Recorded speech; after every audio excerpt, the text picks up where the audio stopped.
recebemos dele é a doutrina espírita. Essa proposta científica, filosófica e religiosa para que nós pudéssemos reviver o Evangelho de Jesus em nossa intimidade. E agora aderimos em definitivo ao verdadeiro caminho, à vida que nos conduzirá ao bem.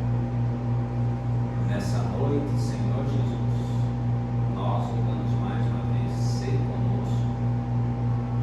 Permita que os bons amigos espirituais nos envolvam, que nós possamos oferecer uma condição íntima, pacificada, para que, pelos canais da intuição, eles possam falar aos nossos corações, para que o que iremos hoje,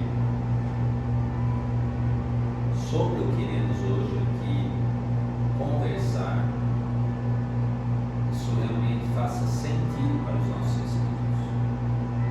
Que a gente, ao terminar esses instantes, possa se sentir mesmo mais preparado, encorajado, esperançoso para vivermos a nossa existência, esse plano de amor que é a reencarnação, que propõe aos nossos espíritos recomeçarmos de onde paramos, ajustarmos rotas onde nos desviamos,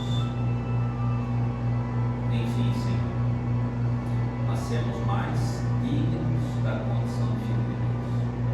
Então, ser conosco, abençoa cada um de nós aqui presentes, encarnados e desencarnados, abençoa-nos em nossas casas, em nossas famílias, enfim, Senhor, abençoa-nos em humanidade, hoje, Senhor, e assim seja.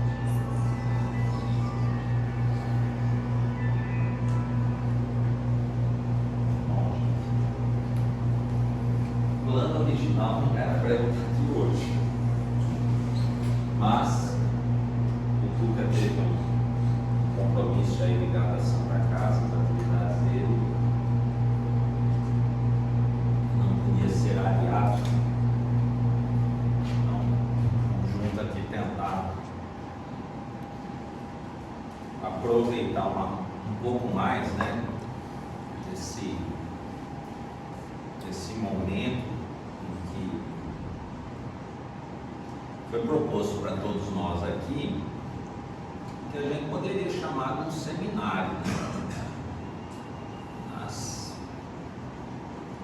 a gente se reúne para estudar um tema mais específico, seja lá em qual assunto for, isso perdura durante várias horas, vários dias. A gente costuma dar um nome, um seminário, né? Isso que a gente acabou fazendo aqui nessas 4 semanas. E hoje, por ser, pelo menos simbolicamente, um encerramento, a gente precisa fazer uma amarração de tudo isso, para que a gente aproveite mesmo,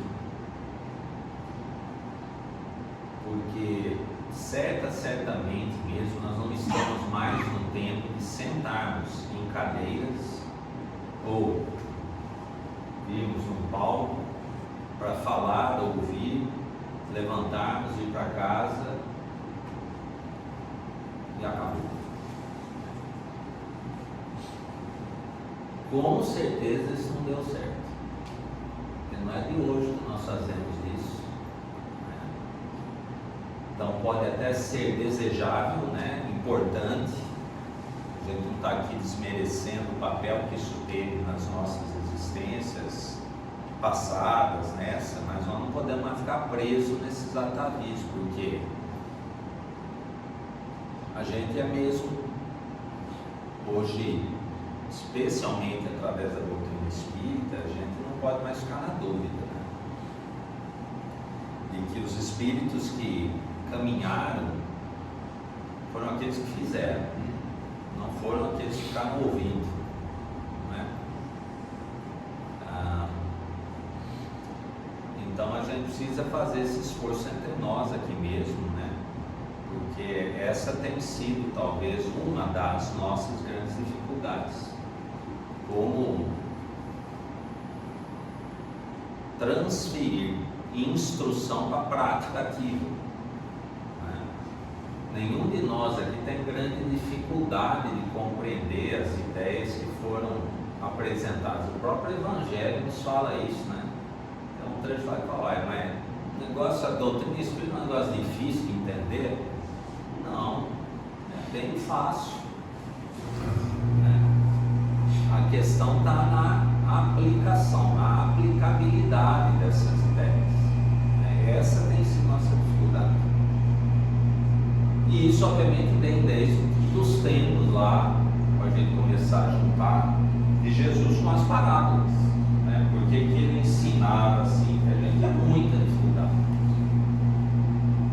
Ele tentava apresentar situações corriqueiras da vida naquele tempo, para através disso implantar uma ideia, a boa nova. Eu tinha um conjunto de ideias estruturadas em mim, a sociedade tinha, e vem e apresenta um conjunto de ideias bem diferentes, não é? E a gente passou a conhecer o Evangelho, a boa nova, enfim. E mais do que isso, ele fez. E é por isso que a coisa ficou. Talvez a gente nunca tenha parado para pensar nisso. Por que será que os apóstolos, aqueles que seguiram Jesus na época dele, ficaram tão impactados? Será que foi pelo que ele falou ou pelas coisas que ele fazia? Entendeu? O que tocou o coração deles, não que a fala de Jesus não fosse imantável, né? Mas em especial o que ele fez por cada um deles, incansavelmente, né? Exemplificando mesmo o que depois em alguns momentos ele registrava por meio de falas, porque era necessário isso também.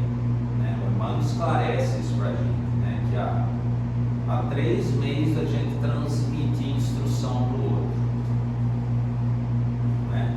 Palavra escrita, falada e ações. A menos eficaz é a escrita,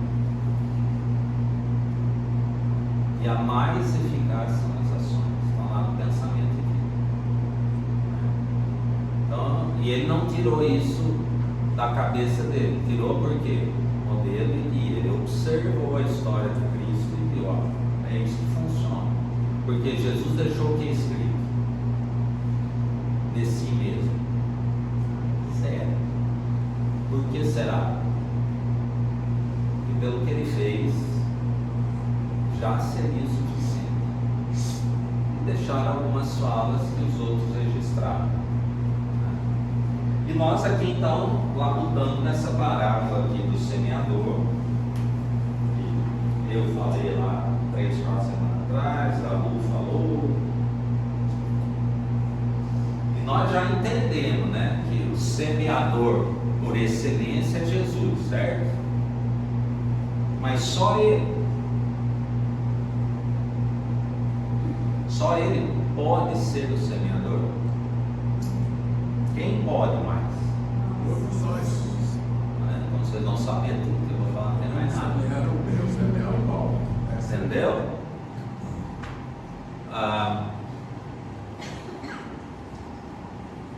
Então isso já ficou claro para nós. Todos nós podemos ser semeadores. E somos. Invariavelmente. Ele nos disse isso. Ele afirmou para nós: vocês podem fazer tudo que eu fiz e até mais. E ele também disse o quê? Tudo que você semeia, você pode. Tem o tempo da semeadura e tem o tempo da colheita. Né? Então isso está mais ou menos claro para nós. Então, semeador. Semente. O que seria semente? Vamos lá. A boa nova. No caso do Cristo, a boa nova, que a gente acabou de falar. Na forma do quê? Ações, palavras, tocar o outro. Então, que tipo de semente o Cristo semeou? A gente falou já, de maneira genérica, a boa nova. Mas vamos tentar. Isso é muito amplo. Para nós aqui, do que Ele semeou nos nossos corações, o que mais nos toca? Quais são os exemplos que mais vibram na nossa intimidade? Caridade. Caridade também é bem amplo. Perfeito, absolutamente correto. Essa é a resposta mesmo. Mas qual seria a ideia, já que é uma amarração? A caridade é o quê? O amor em prática. Vamos colocar assim. Perdão. Então, uma forma de colocar o amor em prática é o perdão. Certo? Então, essa é uma maneira.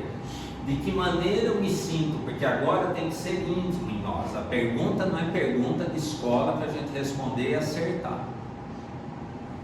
Eu falei, daquilo que Jesus fez, caridade, amor em movimento, o que mais me toca é o perdão? Para aquele que responder é o perdão, qual deve ser a próxima questão que ele deve se fazer?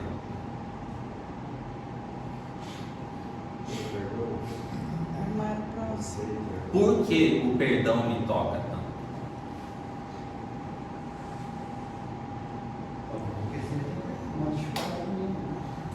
Essa é a pergunta que eu tenho que me fazer. Para não ser só uma pergunta e resposta que a gente diria politicamente correta, mas que não reverbera na minha intimidade. Eu só respondi porque todo mundo sabe.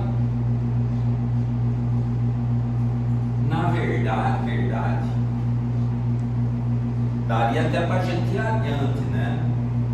Sem polemizar.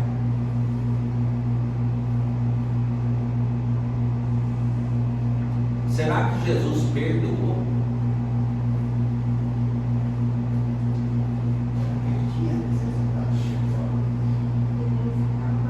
O que é, então? Quem que precisa perdoar? Quando ele manifestou estar ofendido? Então, não que esteja errado, tá? Não é isso que eu estou dizendo. É porque exige uma ação. Muitos de nós trazemos o tema do perdão como uma temática existencial mesmo. Eu vou estar constantemente sendo colocado na situação de compreender o outro, tolerar o outro, enfim, expressar sentimentos que compõem essa compreensão da limitação do outro. Advogar pelo inimigo, perdão. Perdão. Você me fez um grande mal, eu te defendo perante os outros.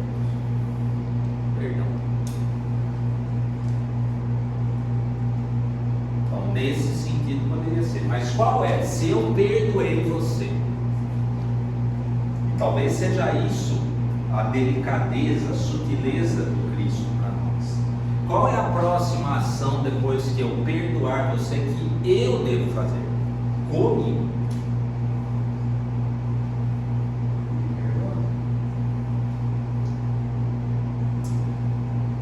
Se eu precisei perdoar ela, é porque eu me senti magoado, ofendido. Qual deve ser a verdadeira ação saneadora em mim? Por que eu me senti ofendido, magoado? Porque o que você fez para mim, que me magoou, se você tivesse feito para o Cristo, ele teria se magoado. Por que não? Porque ele já tem recursos de sentimentos dentro dele que sanearam essa questão. Judas, fique em paz, porque comigo está tudo bem. Então a próxima ação depois do perdão é o sanear os temas na minha intimidade que me levam a ficar magoados, as minhas suscetibilidades, as minhas dificuldades, limitações do quê? Expansão de sentimentos. Por que eu fiquei magoado? Porque eu não fui capaz de tolerar, porque eu não fui capaz de suportar, porque eu não fui capaz de esperar. Tudo que eu não fui capaz, é essa ação saneadora, para que eu nunca mais fique magoado com aquele tema. Ah, você falou assim comigo. Realmente. Porque, na verdade, ninguém tem a capacidade de me magoar. Eu que deixo o outro, né? Eu deixo, né? Eu faço uma interpretação do que o outro fez.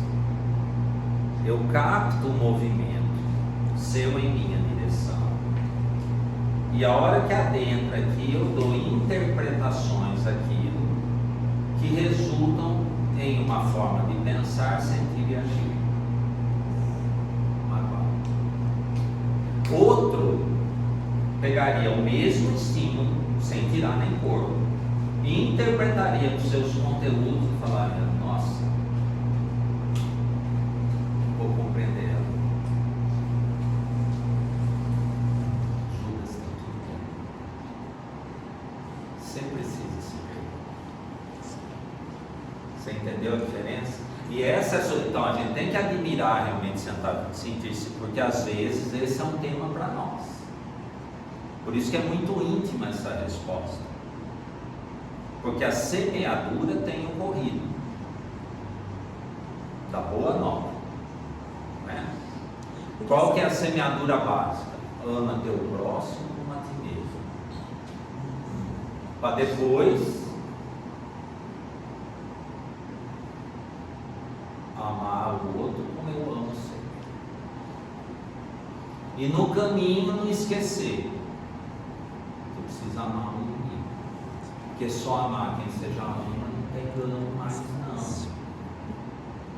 Não tem acréscimo nesse processo. Isso você já fez. Você já consegue tolerar o que te tolera também, né? E o Espírito precisa expandir até nunca mais aquilo ser motivo de escândalo dentro dele. E a gente se escandaliza, não é? Com as coisas do mundo. Porque eu sou, faltam-me recursos. Senão eu não escandalizaria. Então essa é uma pergunta muito importante para a gente, para ir amarrando esse tema. Tá bom, ele tem que ser o portador da boa nova, de todos esses exemplos, essas ações. Qual deles mais me toca? Qual vibra na corda da minha alma? Essa capacidade de atender, de dizer sim para tudo, para todos, eis-me aqui para auxiliar. Porque não consta no Evangelho ele ter dito um dia: não vou, não posso, estou sem tempo, você não merece, já fiz muitas vezes. Tem isso? Não. Então talvez seja solicitude. Às vezes a solicitude do Cristo me toca, o comprometimento do Cristo, a devoção do Cristo, a brandura do Cristo, a doçura do Cristo, a assertividade dele. Então a gente precisa identificar alguma coisa que vibra no nosso coração, para daí falar: por quê? Por que o tema do perdão vibra no meu coração? e se isso manifesta-se na minha vida. E o que eu vou fazer com isso? Porque aí é a hora do quê?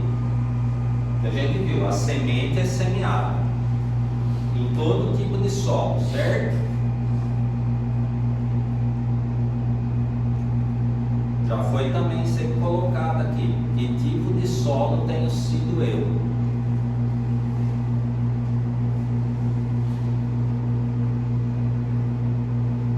Aquele que recebe, produz. E o que isso quer dizer? Cada um daqueles que você receber em meu nome, é a mim que você recebe.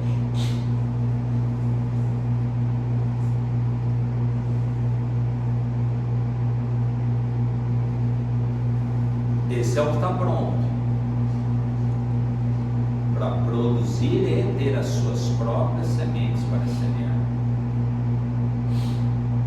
Que as sementes que nós vamos semear não vêm do Cristo. A dele é a dele, a nossa é a nossa. Agora a gente usa ele como um modelo de tudo isso, certo? Modelo de filho, modelo de irmão, modelo de tudo. Como lidar com as questões do mundo, sem deixar de participar do mundo, mas sem se contaminar pelas loucuras do mundo, não é? Contribuindo com o mundo, fortemente. Agora, eu sou o solo lá que cai a semente e o pássaro, porque estou indiferente ainda. Será que essa é a nossa condição? A semente que cai na lateral e o pássaro come porque ficou indiferente, é aquele que ainda não está ligado, não está interessado nas questões do Espírito.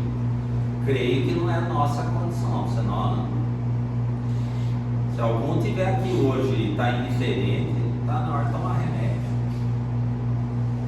certo? Então, penso que esse tema não é para nós.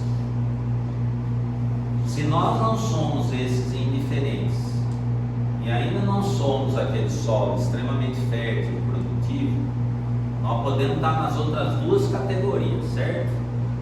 Um solo meio pedregoso, que não tem muito, a semente germina, mas não tem raiz para se fixar.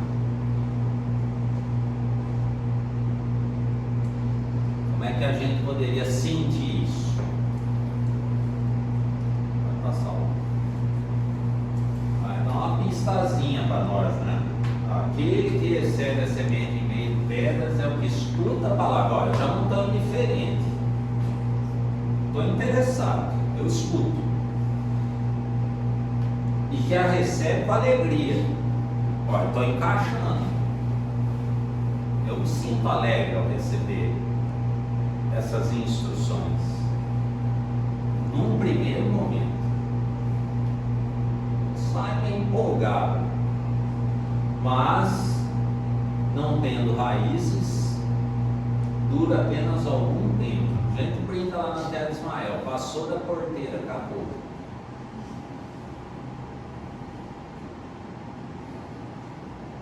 Tem sobrevindo reveses e perseguições por causa da palavra. Tira ele daí motivo de escândalo e de quebra.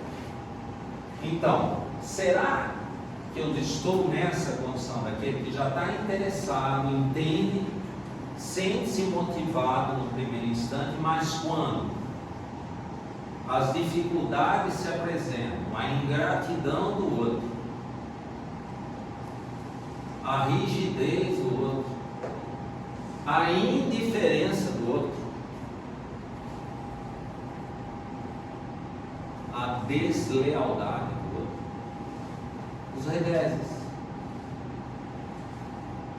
Aí de novo cabe a mesma pergunta: porque está no mesmo tempo. O que tem me incomodado no dia a dia da minha existência, que me leva a sair entusiasmado, mas desanimo logo. Me escandalizo com o que o outro oferta, não entendo a proposta divina, que é o quê? Olha, você já está pronto, sustenta, deixa enraizar.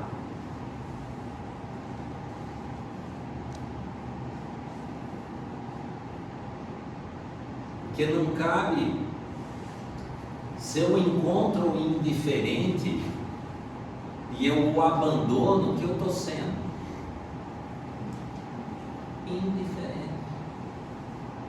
Eu compartilho similitudes com o outro, com a diferença que o outro não quer nem ouvir falar nisso. Eu já quero ouvir falar e mesmo assim não entendo ainda.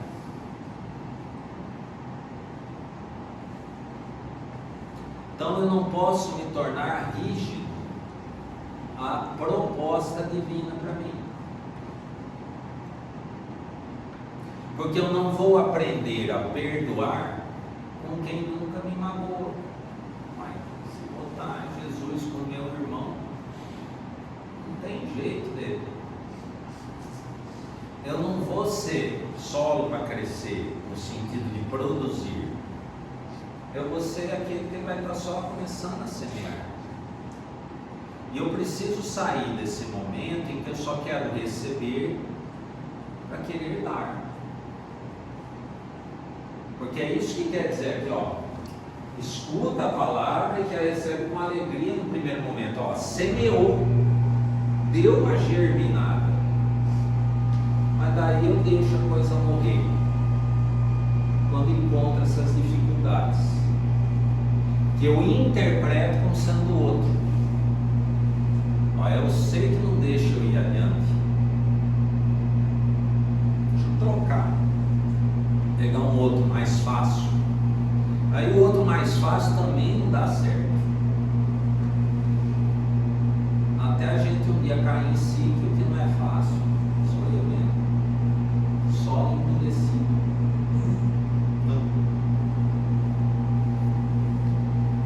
Toda a terra fértil do planeta Terra um dia foi rocha. O desgaste do tempo que foi tornando o solo fértil. A terra aqui, né, roxa da nossa região, que é uma das mais férteis do planeta, é fruto de erupção vulcânica. Olha só. Teve que ser nesse meio para virar, para ficar fértil.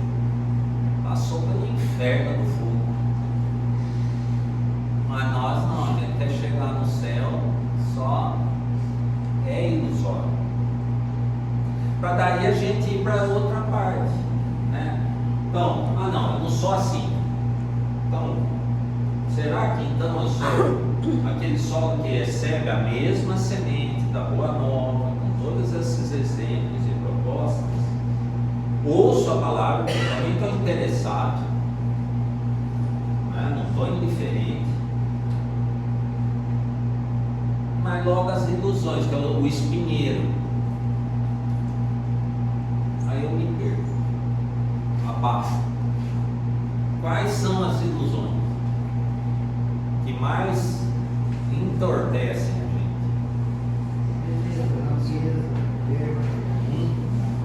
Tá. Quais são as preocupações? Ai meu Deus, e se fartar isso? O orgulho também. Sim, também. É que essas coisas, tudo está estruturado didaticamente no egoísmo, orgulho e vaidade, né? Só que, de novo, qual que é o... Está tudo muito certo. Qual que é o problema com isso? É que nós já temos esse campo mental informado o suficiente, a gente responde isso rapidinho, só que fica raso. Ela fala, tá bom, em que aspecto específico o teu orgulho é um impedimento para que o Evangelho passe a viver em você? Específico. Me diz. Aí a gente engasga. E a gente não pode mais ficar nesse tempo. Porque esse é o tempo que eu falei, de sentar, ouvir, fixar, mas não mudar. Não sabe como aplicar. Qual é o aspecto? O orgulho é o quê? A percepção alucinada, porque eu tenho certeza daquilo. Só que é verdade? É realidade? Não. Então chama alucinação. É uma percepção real de algo que não existe. Qual que é a percepção alucinada do orgulhoso? Que ele é melhor que o outro. Em qualquer assunto. Aí a gente precisa pegar. Onde é que você acha que você é melhor que o outro? Lá em casa. É, contrariada. Então, contrariada por quê? Porque ele não fez do jeito que você acha que é certo. Então, você está no ramo do orgulho. Vai mais a fundo. E por que o fato de não fazer do seu jeito é um problema? Será que eu acho que do meu jeito é melhor? Você acha que o seu jeito é melhor? Perfeito. Mas não pode existir um outro jeito e dar certo também. Sim. Por que a gente não admite essa possibilidade? Eu teria que mudar. Hã? Eu teria que mudar essa forma. Porque cada experiência. Porque o problema é o seguinte, é que eu só sei fazer desse jeito. O espírito muito limitado, ele é orgulhoso. Porque ele só sabe fazer daquele jeito. Então tudo o resto está errado. Espírito iluminado sabe fazer de 1000 jeitos diferentes. E dá bom resultado em cada um deles. Isso também não Entendeu? Então não consigo admitir que faça-se de outra maneira, que eu não consigo perceber que dá para dar certo. Mas o problema é com o outro. Não, eu que sou limitado. Por isso que é alucinado. E teria que mudar mesmo. Sabe aquele jeito? A gente brinca e fala, todo mundo vai ensinar alguém como é que frita ovo. Cada um tem um jeitinho diferente. Quanto põe isso, daquilo, se vira, não vira, se... E não dá certo. Mas tem gente que acha que é só daquele jeito. Por quê? Porque suja muito meu fogão. Mexe no quê? No meu interesse. Se você vai sujar meu fogão, e você vai limpar depois? E vai limpar do meu jeito? Isso, perfeito. Perfeito. Ou vai largar daquele jeito? Que você acha que limpou? Você ouviu isso lá em casa. Parece que minha esposa está sentada aí. No fritor. Agora, qual que é o problema com isso? São essas ilusões que impede de eu me aperceber primeiro de quem eu sou e quem o outro é e das qualidades que o outro tem, porque naquele instante eu fico aprisionado no jeito errado dele limpar o fogão. E ele se resume só naquilo. Pode ver se o nosso campo não fica preso naquilo. Agora é só expandir isso para qualquer outra coisa.